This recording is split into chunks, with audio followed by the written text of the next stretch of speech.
ರಾಹುಲ್ ಗಾಂಧಿ ಅವರು ಲೋಕಸಭಾ ಚುನಾವಣಾ ಫಲಿತಾಂಶ ಬಂದ ತಕ್ಷಣ ಬೆಂಗಳೂರಿಗೆ ಬಂದಿದ್ದರು. ಬೆಂಗಳೂರಲ್ಲಿ ಈಗ ಹಿರಿಯ ನಾಯಕರುಗಳ ಜೊತೆ ಹಾಲಿ ಸಂಸದರು ಹಾಗೂ ಸ್ವತಂತ್ರ ಅಭ್ಯರ್ಥಿಗಳ ಜೊತೆ ಸಭೆ ಮಾಡಿದ್ರು. ಸಚಿವರು ಕೂಡ ಆ ಸಭೆಯಲ್ಲಿದ್ದರು. ನನ್ನ ಜೊತೆ ಈಗ ಈಶ್ವರ್ ಖಂಡ್ರೆ ಅವರು ಇದ್ದಾರೆ.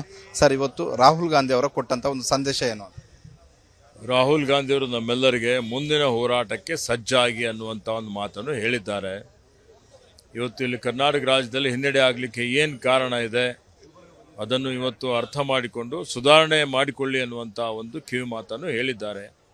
ಅವರ ಸೂಚನೆಯಂತೆ ಈಗಾಗಲೇ ವರಿಷ್ಠರು ಕಾರ್ಯೋನ್ಮುಖರಾಗಿದ್ದಾರೆ.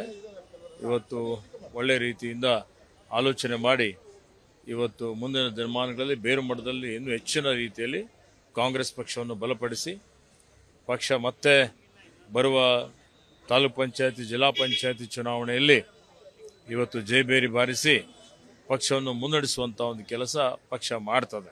ಸರ್, ಹೈಕಮಾಂಡ್ ಸೂಚಿಸಿದಷ್ಟು ಸ್ಥಾನಗಳನ್ನು ಗೆಲ್ಲೋದಕ್ಕೆ ಈ ಬಾರಿ ಆಗಲಿಲ್ಲ. ಆ ಕಾರಣ ಏನಕ್ಕೆ ಅಂತ ಹೇಳಿದ್ರು, ಏನಾದರೂ ಮಾಹಿತಿಯನ್ನು ಕೊಡುವಂಥ ಒಂದು ಕೆಲಸ ರಾಜ್ಯ ನಾಯಕರುಗಳಿಂದ ಆಯ್ತಾ? ನೋಡಿ, ಮಾಡಿದ್ದಾರೆ. ಈಗ ವಿಶ್ಲೇಷಣೆ ನಡೀತಾ ಇದೆ ಇದ್ರ ಬಗ್ಗೆ, ಯಾಕೆ ಹಿಂಗಾಗಿದೆ ಅಂತೇಳಿ ಹೇಳಿ ಮಾನ್ಯ ಮುಖ್ಯಮಂತ್ರಿಗಳು ಮಾನ್ಯ ಅಧ್ಯಕ್ಷರು ಈ ವಿಷಯವನ್ನು ಅತ್ಯಂತ ಗಂಭೀರವಾಗಿ ತೆಗೆದುಕೊಂಡಿದ್ದಾರೆ. ಸೊ ಎಲ್ಲ ಕಡೆಯಿಂದ ವರದಿ ಬಂದ ಮೇಲೆ ಸುಧಾರಣೆ ಮಾಡಲಿಕ್ಕೆ ಇದನ್ನು ಸರಿಪಡಿಸುವಂಥ ಒಂದು ಕೆಲಸ ಇವತ್ತು ರಾಜ್ಯ ಮಟ್ಟದ ಮತ್ತು ರಾಷ್ಟ್ರ ಮಟ್ಟದ ನಾಯಕರುಗಳೆಲ್ಲರೂ ಸೇರಿ ಮಾಡ್ತಾರೆ. ಫೈನಲ್ ಕ್ವಶನ್ ಸರ್, ಇಷ್ಟೆಲ್ಲ ಗ್ಯಾರಂಟಿಗಳು ನೀವು ಕೊಟ್ಟರು ಕೂಡ, ಗ್ಯಾರಂಟಿಗಳು ಯಶಸ್ವಿಯಾಗಿ ಜಾರಿ ಮಾಡಿದ್ರು ಕೂಡ ಈ ಬಾರಿ ಗ್ಯಾರಂಟಿಗಳು ಕ್ಷೇತ್ರಗಳಲ್ಲಿ ವರ್ಕೌಟ್ ಆಗಲಿಲ್ವಾ? ಚುನಾವಣೆಯಲ್ಲಿ ವರ್ಕೌಟ್ ಆಗಲಿಲ್ವಾ? ಇಲ್ಲವೇ ಅದನ್ನು ಕನ್ವರ್ಟ್ ಮಾಡುವಂಥ ಒಂದು ಕೆಲಸ ಅಲ್ಲಿದ್ದಂತಹ ಜನಪ್ರತಿನಿಧಿಗಳು ಮಾಡಲಿಲ್ವಾ? ನೋಡಿ, ಗ್ಯಾರಂಟಿಗಳು ಕೊಟ್ಟಿದ್ದೇವೆ.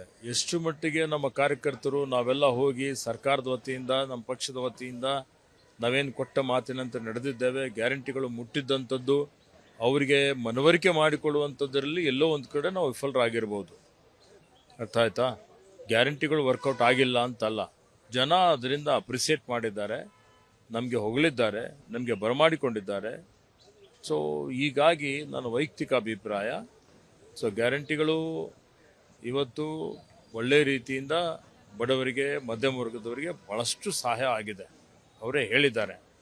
ಬೇರೆ ಬೇರೆ ಏನೇನು ಕಾರಣಕ್ಕಾಗಿ ಹಿನ್ನಡೆ ಆಗಿದೆ ಅನ್ನೋಂಥದ್ರ ಬಗ್ಗೆ ಇವತ್ತು ಎಲ್ಲ ಕಡೆಯಿಂದ ಮಾಹಿತಿ ಪಡೆದುಕೊಂಡು ಒಂದು ತೀರ್ಮಾನಕ್ಕೆ ನಾವೆಲ್ಲ ಬರಬೇಕಾಗ್ತದೆ. ಅತ್ಯಂತ ಕಿರಿಯ ವಯಸ್ಸಿನಲ್ಲೇ ಸಾಗರ್ ಖಂಡ್ರೆ ಅವರು ಲೋಕಸಭೆ ಪ್ರವೇಶ ಮಾಡಿದ್ದಾರೆ. ತಾವೊಬ್ಬ ತಂದೆಯಾಗಿ ಅವ್ರಿಗೆ ಏನು ಹೇಳಕ್? ಸಾಗರ್ ಖಂಡ್ರೆ ಒಬ್ಬ ಕಾನೂನು ಪದವೀಧರ. ಸಾಗರ್ ಖಂಡ್ರೆ ನಮ್ಮ ಪರಿವಾರ ಸಮಾಜ ಸೇವೆಯಲ್ಲಿ ತೊಡಗಿಸ್ಕೊಂಡಂಥ ಒಂದು ಪರಿವಾರ.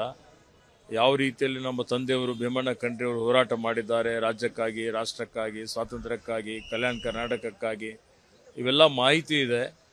ಹೀಗಾಗಿ ಚಾರಿತ್ರ್ಯವನ್ನು ಇಟ್ಟುಕೊಂಡು ಸಮಾಜ ಸೇವೆ ಅಂದರೆ ಇದು ರಾಜಕೀಯ ಅಂದರೆ ಒಂದು ಸೇವಾ ಮನೋಭಾವನೆಯಿಂದ ಪ್ರತಿಫಲಾಪೇಕ್ಷೆ ಇಲ್ಲದೆ ಇವತ್ತು ಜನರ ಅಭಿವೃದ್ಧಿಗಾಗಿ ಬಡವರ ಕಣ್ಣೀರು ಒರೆಸುವಂಥ ಒಂದು ಕೆಲಸ ಮಾಡಿ ಇವತ್ತೇನು ಕಲ್ಯಾಣ ಕಾರ್ಯಕ್ರಮಗಳು ಬಡವರಿಗೆ ಮುಟ್ಟಿಸುವಂಥ ಒಂದು ಕೆಲಸ ಮಾಡಿ ಅವರ ಸಮಸ್ಯೆಗಳಿಗೆ ಸ್ಪಂದನೆ ಮಾಡ್ತಾರೆ, ಮಾಡಬೇಕು ಅನ್ನೋಂಥದ್ದು ನಮ್ಮೆಲ್ಲರ ಇಚ್ಛೆ ಆಗಿದೆ. ಇದಿಷ್ಟು ಹಿರಿಯ ಸಚಿವರಾದಂತಹ ಈಶ್ವರ್ ಖಂಡ್ರೆ ಅವರ ಒಂದು ಮಾತು. ಕ್ಯಾಮರಾಮನ್ ಯೋಗಿ ಜೊತೆ ಮಾರುತಿ ಪಾವಗಡ, ವಿಸ್ತಾರ ನ್ಯೂಸ್, ಬೆಂಗಳೂರು. ಅನುಕ್ಷಣದ ಸುದ್ದಿಗಳಿಗಾಗಿ ವಿಸ್ತಾರ ನ್ಯೂಸ್ ಯೂಟ್ಯೂಬ್ ಚಾನೆಲ್ ಸಬ್ಸ್ಕ್ರೈಬ್ ಮಾಡಿ. ಹೊಸ ಸುದ್ದಿಗಳ ನೋಟಿಫಿಕೇಶನ್ಗಾಗಿ ಬೆಲ್ ಐಕಾನ್ ಕ್ಲಿಕ್ ಮಾಡಿ. ಲೇಟೆಸ್ಟ್ ಅಪ್ಡೇಟ್ಸ್ಗಾಗಿ www.vistaranews.com ವೆಬ್ಸೈಟ್ಗೆ ವಿಸಿಟ್ ಮಾಡಿ. ಅಂಗೈಯಲ್ಲೇ ಜಗತ್ತಿನ ಸುದ್ದಿ ತಿಳಿಯಲು ವಿಸ್ತಾರ ನ್ಯೂಸ್ ಕನ್ನಡ ಆಪ್ ಡೌನ್ಲೋಡ್ ಮಾಡಿ.